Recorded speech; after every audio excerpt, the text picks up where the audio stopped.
Araw-araw na dinidiligan ng batang lalaki ang isang binhi, ngunit walang tumutubo. Sinipa ng kanyang mga kaklase ang kanyang timba at tinukso siya.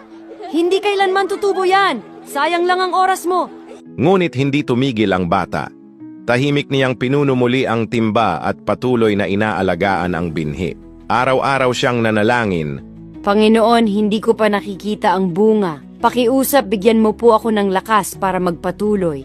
Mahigit 4 na taon siyang tapat na nagpatuloy, hanggang sa isang araw, biglang nahati ang lupa. Isang 90 talampakang bamboo shoot ang sumabog mula sa lupa. Lahat ng nanukso sa kanya ay nagulat.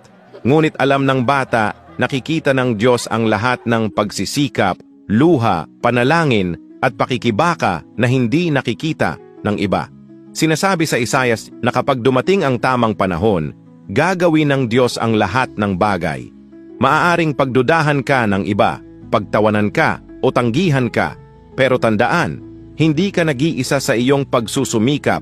Tahimik na inihahanda ng Diyos ang mas mabuti para sa iyo. Kung naniniwala ka na mabuti ang plano ng Diyos, amen, at ibahagi ito upang palakasin ang loob ng iba.